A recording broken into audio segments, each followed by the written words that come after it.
우리가 매일 쓰는 이 돈의 가치가 왜 자꾸만 떨어지는 걸까요? 그 근본 원인을 한번 파헤쳐 보겠습니다.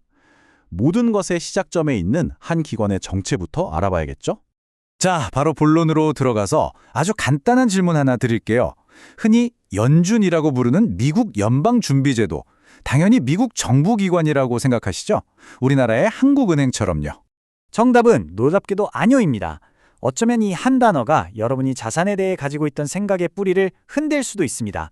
이 거대한 부의 피라미드 꼭대기에 있는 이 기구, 사실 그 실체는 우리가 알던 것과는 좀 다릅니다. 그래서 첫 번째 파트입니다. 국가가 외면한 진실, 왜 이런 이름이 붙었는지 그 구조를 한번 샅샅이 뜯어보겠습니다. 이 연준이라는 곳은요, 아주 기묘한 형태를 띠고 있어요. 국가기관이 아니면 대체 뭐냐고요? 사실상 민간은행들이 주주로 참여하는 사적인 기업 구조에 훨씬 더 가깝습니다. 그러니까 미국 재무부와는 완전히 성격이 다른 조직인 거죠.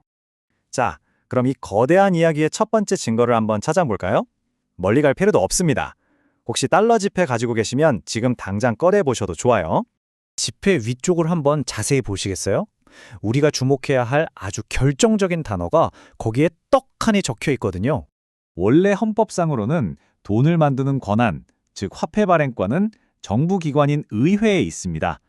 그런데 이 문구처럼 우리가 쓰는 지폐에는 미국 지폐가 아니라 다른 이름이 적혀 있죠.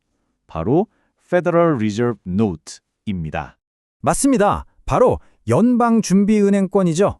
여기서 진짜 소름 돋는 지점은 뭐냐면 이게 정부가 발행한 빚 없는 깨끗한 돈이 아니라 연준이라는 준민간은행이 발행한 일종의 빚 문서라는 사실입니다. 아니, 우리가 쓰는 돈이 빚 문서라니 대체 무슨 뜻일까요? 이제부터 돈이 실제로 어떻게 만들어지는지 그 메커니즘을 한번 들여다보겠습니다. 과정은 의외로 간단합니다. 첫째, 정부가 돈이 필요해지면 국채, 그러니까 빚문서를 발행해요. 둘째, 연준이 이 국채를 사들입니다. 근데 무슨 돈으로 사냐고요? 그냥 새로 돈을 찍어내서 사는 겁니다. 그리고 그 돈을 정부에 빌려주는 거죠. 그래서 핵심은 이겁니다. 빚이 없으면 돈도 존재할 수 없는 구조라는 것. 우리가 쓰는 모든 돈은 누군가의 빚에서부터 시작된 겁니다. 자, 그럼 도대체 왜 이렇게 복잡한 시스템을 만들었을까요? 그 동기를 파헤쳐 보면 이 시스템이 우리 모두에게 영향을 미치는 아주 놀라운 특징을 발견하게 됩니다. 아주 쉬운 예를 한번 들어볼게요. 연준이 100달러를 딱 찍어서 정부에 빌려줬다고 해보죠. 당연히 정부는 원금에 이자를 붙여서 갚아야 합니다. 그런데 여기서 문제가 생깁니다. 연준은 딱 100달러만 만들었는데 그럼 이자로 내야 할 돈은 애초에 세상에 존재하지도 않는 거잖아요? 그럼 대체 어떻게 갚을까요? 바로 이게 그 유명한 이자의 덫입니다.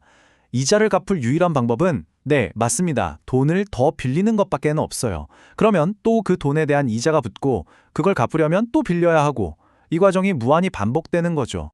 이 구조가 뭘 의미할까요? 시중의 돈의 양, 즉 통화량은 계속 늘어날 수밖에 없다는 겁니다. 그리고 그 결과 여러분이 땀 흘려 번 돈의 가치는 처음부터 설계된 대로 계속해서 떨어지는 겁니다. 이게 바로 인플레이션의 본질이죠. 자, 이제 마지막 파트입니다. 이 거대한 구조의 꼭대기에서 막대한 권력을 가진 이들은 과연 누구이며 그들은 궁극적으로 누구를 위해 일하는 걸까요? 연준은 늘 정치권으로부터 독립되어 있다고 말합니다. 하지만 이 독립성이라는 게 때로는 국민이 뽑지도 않은 권력이 전 세계 경제를 마음대로 주무를 수 있는 면죄부가 되기도 합니다.